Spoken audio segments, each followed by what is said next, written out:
Okay, Monday morning update. We got some rain yesterday. It was very nice. Don't really know how much we got, but everything is greening up. The grass is not crunchy. It's not dusty. So that was well welcomed. Let's see. I can't remember if we updated on YouTube that the new baler broke. I think we did. I can't remember. It's been a long couple days, but if I didn't, Friday we were trying to finish up baling over on the neighbors where we were at. Neighbors, they're not neighbors, they're friends from church.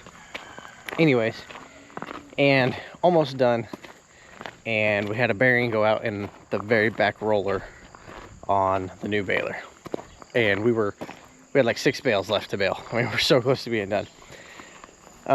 Took it to the dealership. They had bought bearings and had them in stock and everything like that in case we broke it. And of course, the one bearing that was different, that they didn't have in stock, is the one that went out on the baler. So we have to wait because of course it broke down on a Friday evening. And so he ordered the bearing Saturday. Next day he shipped it. But with it being Saturday, who knows when next day actually is. Could be here today, which is Monday. Could be tomorrow, which is Tuesday. So, still don't have a tractor here because I hate to load the tractor up, bring it here, and then load it back up and take it over there just to bale a few more bales. Now, if it's going to be a couple days, we might have to do that. We've been limping along without a tractor, because we got the feed truck with the bale bed and everything, so I can still shuttle hay around.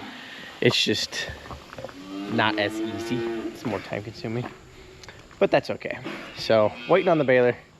The agenda today is to, of course, do morning chores, and then we have some folks from Equip, the NRCS office, coming, and we're gonna venture on the home place here and look at some practices that we are going to be implementing. So you're definitely going to want to stick around the channel because we're going to be documenting all of that process. I don't know if we'll get into the nitty-gritty about like, oh, here's how you apply and here's all that, which we might if there's some questions around that, but it's pretty simple to apply and everything like that. And of course, we're going to be showing everything because we want you to see where your tax dollars are being spent on my operation, because I don't pay taxes. What?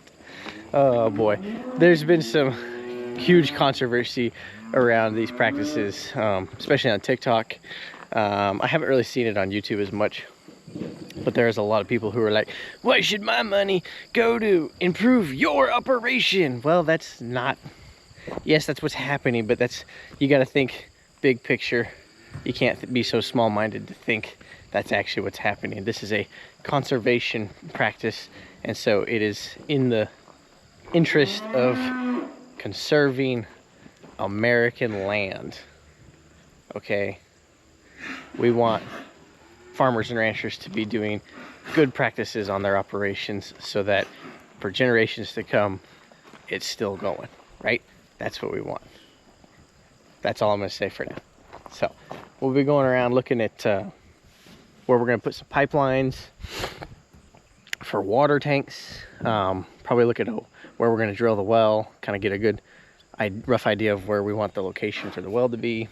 Probably look at some fence locations while they're out here, all that good stuff. So we also need to get these girls moved. These are the fall bred heifers here. They're just eating hay and they're like, hey, this kind of sucks. So I need to get them hauled out to the fall bred herd and get them put in. The spring bred heifers we're going to keep here on the home place. Reason being, they're going to calve in February. Historically, in Missouri, that's a terrible month.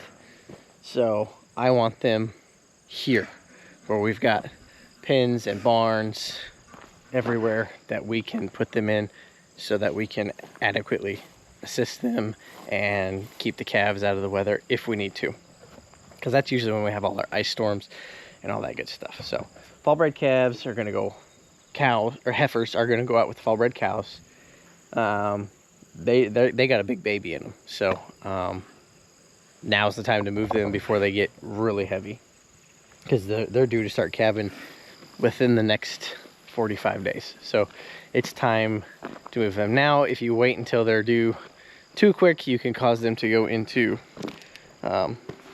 early birth because of stress. They're not getting moved super far. I'm not gonna pack them heavy in the trailer. If I had more room for them, I would honestly just keep them here, but we need to get them out. It's better to haul them when they're in their second stage, but that's okay. We'll get that taken care of. So they're gonna get moved.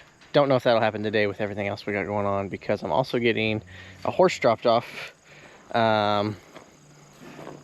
that needs some hours put on it. So I've done that for years. People bring me their horses and I do whatever. I don't want to say horse training, but that's what it is. So this one's just needs some hours put on. It's gonna be a trail horse, so we will just work on manners and getting it safe to ride and get it listening well. What else is going on today? That may be it. Yeah, I think that's it. Opie is ready for his breakfast. I need to go to the feed store at some point because I'm out of, well, I'm not out of yet, but we're really close to being out of horse feed. And feed has been ordered for these guys. It should be here tomorrow, hopefully tomorrow. If not, we have enough to make it to Wednesday, and it'll be here Wednesday. So got feed ordered for them. Yeah, it's that time of year. Fixing to start calving, like I said, within the next 30 to 45 days. And so we're getting kind of everything set up.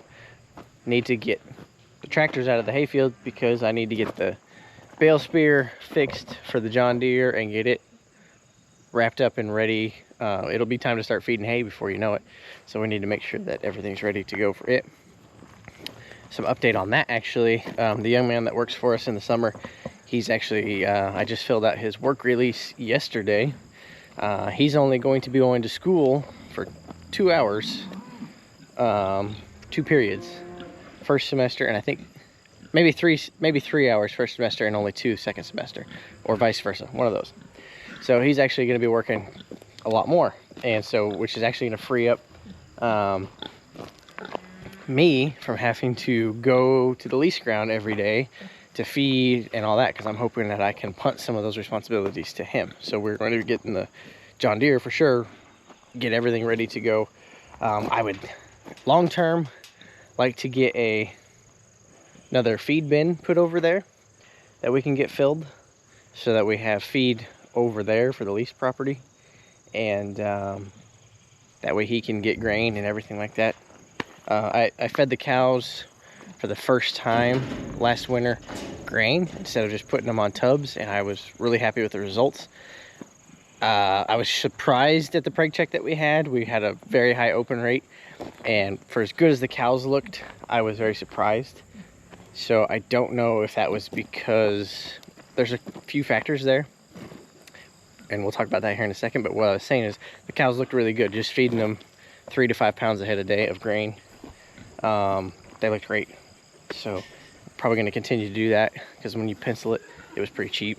So probably do that instead of tubs, especially since we're going to have extra help for labor. Kind of spread those resources out that way. The cows, preg check went well on the first 2 places. The big bunch, the mature herd, we had a very high open rate, and we're pretty sure that was because that place is the place that got hit with flooding and a tornado. So we had a lot of fences get wiped out, and I had neighbors calling me like daily going, hey, your cows are out. And I would go get them and push them back and try to patch the fence while we were doing fence repair. So we had built some new fence, and we were in the process of building new fence, and just trying to patch things to keep them in while doing that. We have since gotten most of that fence repaired. All the cows are where they're supposed to be, and so we won't have that issue this year. But I think that was a big issue. Our main issue last year was that the cows were just leaving, a big bunch of them anyways.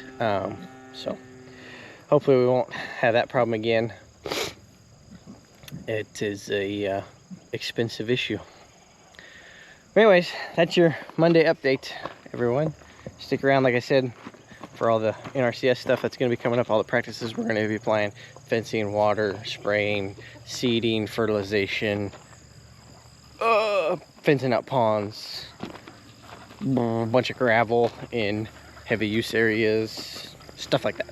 So thanks for sticking around to this point. Make sure you're following us everywhere else to get all your updates. And as always, if you have any questions, let us know in the comments.